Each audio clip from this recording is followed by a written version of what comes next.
afternoon and welcome back to Football League World TV. It's the end of the week, so we've got the weekend preview coming up for you this afternoon. I'm your host, Alfie Burns, and joining me is my colleague, Chris Gallagher. Chris, how are you this afternoon? You keeping sheltered from the wind?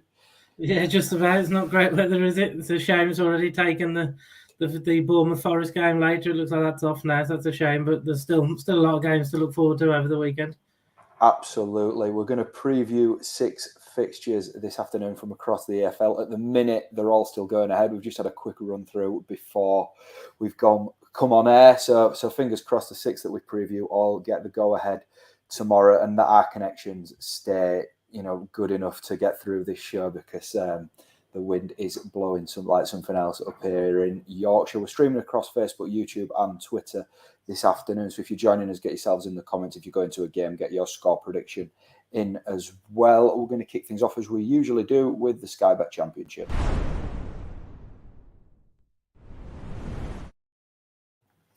First game we're going to look at then involves the league leaders Fulham, who host Huddersfield Town in tomorrow's lunchtime kick-off. 2 teams placed in the top 6 heading into the weekend, but Fulham feel like heavy favourites at home, not least because earlier in the season they dispatched Huddersfield 5-1 at the John Smith Stadium. Chris, I think it's safe to say that we'll probably get a little bit of a different game at Craven Cottage tomorrow, won't we? I think Huddersfield fans will certainly hope so anyway. Yeah, that was a tough afternoon for them, but it just shows what Fulham are capable of. And as they know, they're not the only team they've gone and battered us away from home. So they do have it in their locker where they can turn it on and just they're ruthless in front of goal. So it was obviously an awful result, but it's nothing to be ashamed of in that sense because Fulham can do it. But yeah, I think Huddersfield now are much more resolute. They're tough, they're hard to score against. The performance against Sheffield United, I think, reasonably that was impressive because there was a lot of hype around the Blades going into that, and it was seen as another tough game for Huddersfield. But they more than matched, and they probably feel they deserved the win with the disallowed goal. But there's one of them. But it's certainly, there'll be respect for them because you have to. They're the best team in the league, but there won't be fear in them. And I think away from home, it might allow them more to play the way they want, which will be, you'd imagine, to counter-attack, to contain and try and frustrate them as much as they can, and then hope that they can nick a goal on the break. Yeah, I think it's 34 goals conceded from Huddersfield so far this season, 5 of which, of course, came against Fulham earlier in the season. So it's safe to say that they've got a lot better defensively since then. And at the minute, Fulham are meeting them on the end of a sort of 14-game unbeaten run across all competitions in the league and the FA Cup. Huddersfield, as you said there, they're going to look to play in a certain way. Where do you think where Huddersfield's strengths are that they can maybe prey on some Fulham weaknesses? Well, I think first and foremost, you've got to stay in the game against Fulham because they can score a lot of goals. So the main strength will have to be keeping it tight. Even if you start maybe even time wasted in the first half, just do little things to annoy them really and knock them out their stride. So that is going to have to be a strength because even we can sit here and say, oh, we'll try and do this, we'll try and do that, but it's going to be really hard because Fulham have just got a lot of quality players at this level. So yeah, they're going to have to maybe use the dark arts, maybe soak up a lot of pressure and then try and get chances that will come their way because the Blackpool game with Fulham where they drew that should offer hope to two sides. Like Huddersfield obviously higher up than Blackpool, but it should offer hope to 2 sides that you can go to Craven Cottage and you can play in a certain way and get results. So it's not you don't have to always stick to the defending. You do have to offer something back, but it is about picking your moments. It's about staying in the game and just doing what you can to make it a long afternoon. And yeah, I think Huddersfield will feel they've got enough about themselves to certainly make it competitive, and then they'll try and they've got to take any chances that do come their way. Yeah, of course, Huddersfield have got Lee Nichols in great form in goal as well. So he'll be probably in for quite a busy afternoon, but he's definitely got it in him to sort of keep Fulham at bay. And I'm fairly sure that Harry Toffolo and Sorba Thomas can cause a few problems from wing-back if Corberan reverts to a wing-back system. Let's get some predictions for this game then, Chris. Yeah, I think despite all that, it's hard to look past the Fulham win. But I do think it'll be close. I'll go Fulham 2-1. Yeah, I agree with you there. I've gone 2-1 to Fulham. I think that Huddersfield will make it tough for them, but in the end, home advantage will count. Moving to the other end of the table then for our next game, Derby County hosting Peterborough United.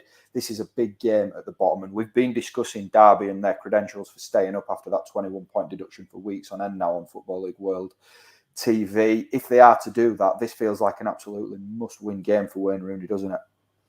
Yeah, I think this is one of the standout games of the weekend in all English football, really. It's just so much, even at this stage of the season, it does feel so important because that 5-point gap to Reading is obviously where Derby are looking, but you've got to try and get to Peterborough first, and this will obviously do that with a win, and then leapfrog them with the goal difference. So yeah, this is the game for them. I think everyone connected to the club knows that it's going to be a big full house or near enough at Pride Park. Rooney's been calling for the fans. He's been trying to whip them up to get it going, and it should be a really good atmosphere. And yeah, it's just one of those games. They've got to get the win. Really, you can't say like the season's over if they did lose because there's still it could be 6 points. Say it were so. You can't. They're not going to just give up if they do lose, but it is one of them that this is a real defining moment. Especially they had the good run, and I think it's 1 in 5 now, and the manner of the defeat at Middlesbrough is slightly alarming. When you lose 4-1, so I think that was the first time they let in 4 goals this season in the Championship. So it was one of them. They need to stop. They need to just get back on track as quickly as possible, and this is the ideal game for them. Yeah, I think that's a really good way that you've put it there. Of course, they are eyeing Reading, who are hovering outside the relegation zone, but the first hurdle for them to overcome is to get themselves above Peterborough, sitting 22nd in the table. Peterborough played out a goalless draw with Reading during the week. They played quite well, but were a little bit toothless in the final third. How do you think Peterborough are going to approach this at Pride Park? As you said there, it's going to be a lively atmosphere. Are you expecting them to sit back a little bit and try and soak up some pressure, or do you think they'll fight fire with fire? Yeah, I think to a degree they'll sit back. I don't think this Derby side is like we've spoke about going to Fulham, where you do have to show a lot of respect and you're kind of forced into defending. So I don't think Derby will make Peterborough do that to the same extent anyway. But yeah, I think it'll be about, again, you trying to get the fans against the team, trying to frustrate them, because we all know if you do have a full house, it brings more expectancy, and there's certainly going to be an expectancy for Derby to win, which Peter will have to use in their favour. Yeah, I think you mentioned the Reading game there. It wasn't the best result, obviously wasn't the worst, but there were some positives to take with the way they played. They were the better side for large parts, and they will feel they did enough to win the game, even if it would have been by the odd goal. So yeah, I think they've had a bad run, but that was a slightly promising sign. We obviously know Reading aren't in great form themselves, but yeah, it's probably also a good game for Peter, because it is a game where the pressure is all on Derby, but it is one that they have the ability to get a win from. Let's get some predictions then.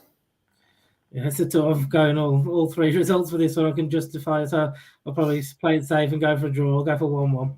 Yeah, I won't sit on the fence like you have there. I'll go for a Derby win, and I'm going for goals. I think that it'll be a bit of a slug in the final thirds. I'll go 3-2 Derby.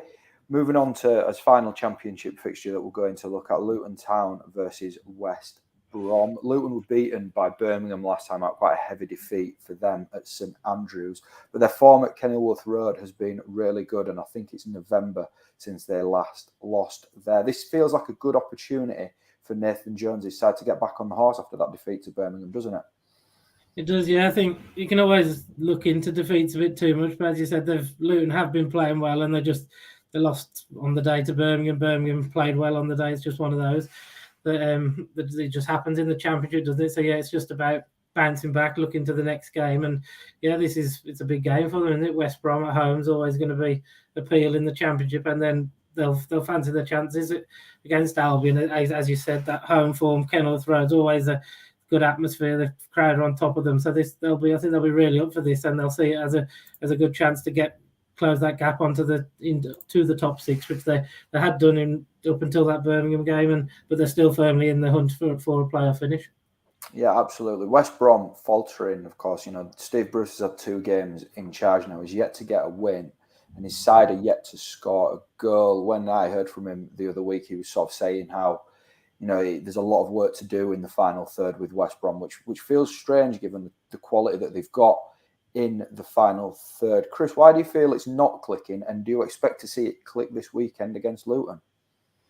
Yeah, it is a strange one. As you say, when you look on paper, the side's very good, probably one of the best in the league, and then you watch that Blackburn game the other night and it was pretty dismal, and then quite surprisingly, I was reading West Brom fans talking after saying, there was positive signs there, and I was obviously might be watching a different game. Maybe they'll think. But yeah, there was the Adam Reach header, I think, that's cleared off the line late on. But other than that, they were pretty toothless going forward, as you've mentioned.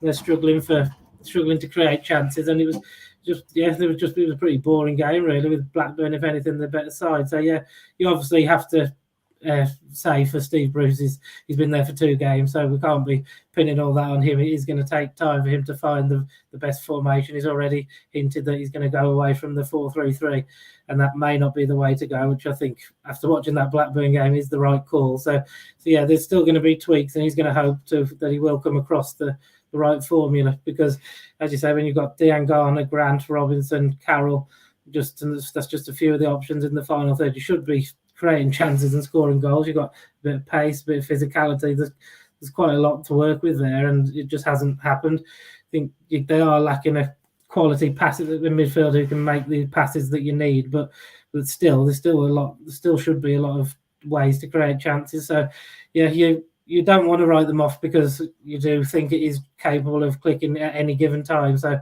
Luton are obviously going to be wary of that. But yeah, they won't be fearing too much from watching West Brom last time out. No, absolutely. Let's get your prediction then, Chris. I think this will be an exciting game. I'll go for 2-2. Yeah, I think it'll be a draw as well. I've gone a little bit more conservative. I'm gone with 1-1, which is a step in the right direction for West Brom, but still waiting for that first win under Steve Bruce.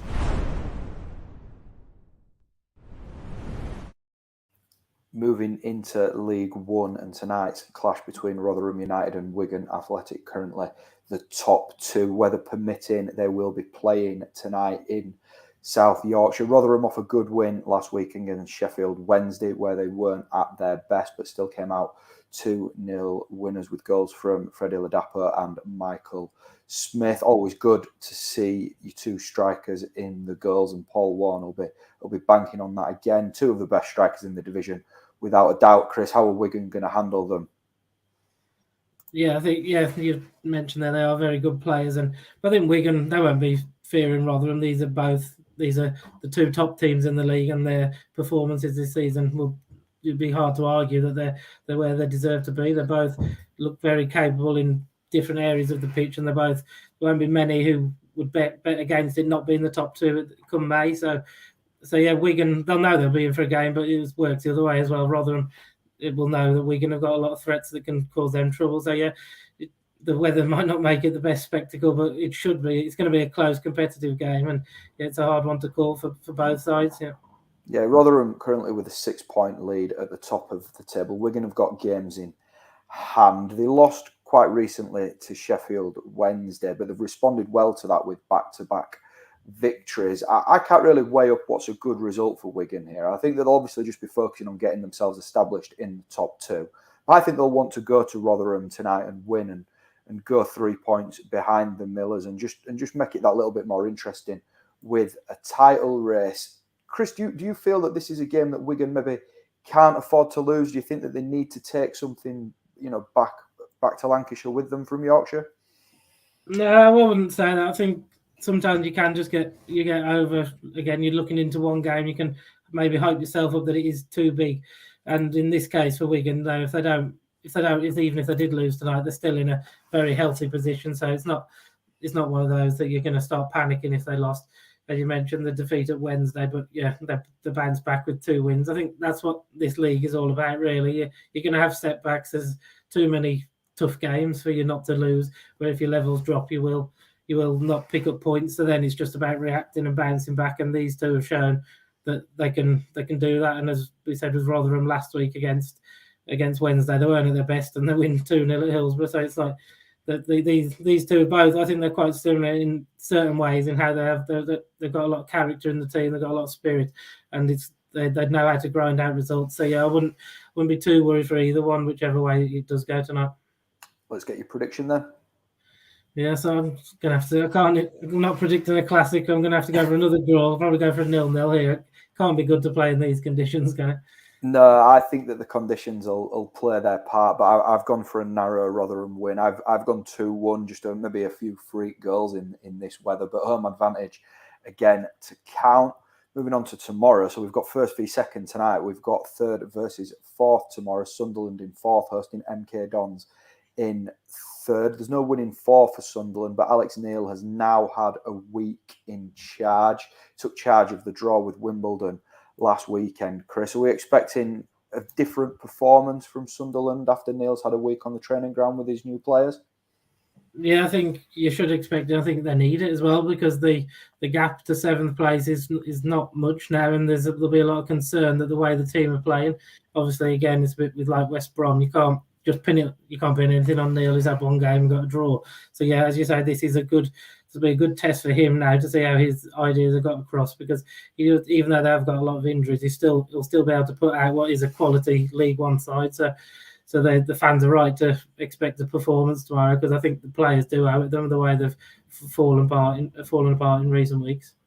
Yeah, absolutely. It's going to be a very expectant stadium of light. But there's a nice incentive for third place to Milton Keynes Dons, isn't there? The fact that they could move on to 60 points with a win and leave Sunderland 5 behind them. I mean, I think in League One, clubs go into the stadium of light. You don't really need much added motivation, sort of put performance in and really get the crowd on Sunderland's back. But the way that the table could shape up come tomorrow evening is an added incentive for MK, isn't it?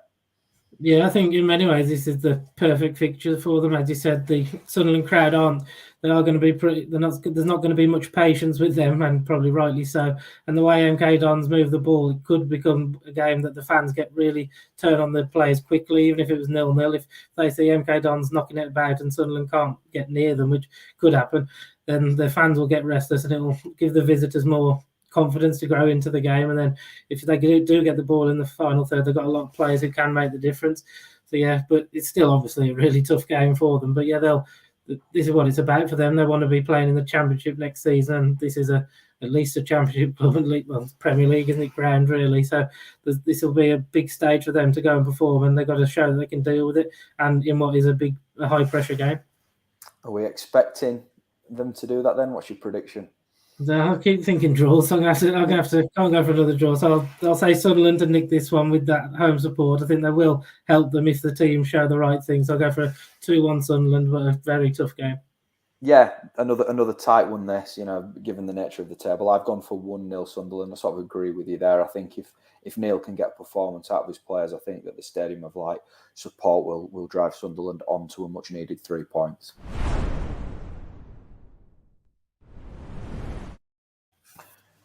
Touching down in League Two, then we've got Forest Green Rovers versus Walsall. Michael Flynn's first game in charge of the Saddlers comes against the league leaders. Forest Green 11 points clear at the top of the table, looking like they've got 1 foot in League One already. But they've drawn 2 of their last 4 fixtures, so you can take points off them. They are the best team in League Two, but they're definitely there for the taking on some days. But nevertheless, this is a tough game for Michael Flynn in his first game in charge of Walsall, isn't it, Chris? Yeah, obviously couldn't get any tougher, could it? So yeah, Forest Green have been brilliant this season. I think to lose 2 out of 34 in League Two, is pretty incredible, really, because we always talk about how hard the division is. It's anyone can beat anyone, but they're obviously can't beat Forest Green. So yeah, the way they're playing is phenomenal, really. The consistency they're showing, the scoring goals, they're like the highest scorers. They're great to watch. So it's as tough as it could get. But I think the appointment of Flynn will give everyone with Walsall the belief that they can go and get what would be a shock, even if it's a point, it would still be an excellent start for him.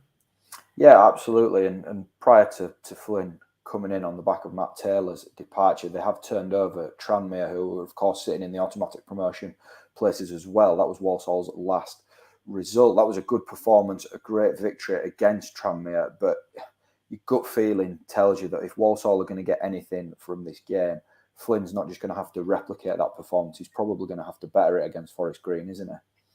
He is, yeah, but it does at least show that he's got a lot of quality to work with for that level. And yeah, I think he wouldn't have took the job if he didn't realise the potential he does have there. Because I think when he left Newport, was he going to go to Cardiff? I think it was Charlton. So that just shows you how highly rated he was. So for Walsall to convince him to join them, it shows it's a massive coup for them. And it's now down they've got to support. I think that's going to take time for him to get his ideas across in the next window in the next few years. But it's going to give the players a lift because they know that he's a top manager at this level and someone who could really be managing at a higher level. So that's all they should need as an incentive for them to want to be part of this team for the future. And really, they've got to start showing him that they can get results to build and kick on. And yeah, it's going to be a massive effort, but it wouldn't be a massive real surprise if they did. But even it's going to be tough, but they're capable. Yeah, absolutely. Let's get your prediction for this one then, Chris. Yeah, I think I'll go 1-1. I think Flynn as I just touched on, is an excellent manager at this level, and I think he'll get an instant response from the team, and I think they'll get a good draw. Yeah, I'm agreeing with you there. I've gone for 1-1 here. I think that it'll be a really good result for Walsall if they can do that, and I back them to do it. So yeah, 1-1.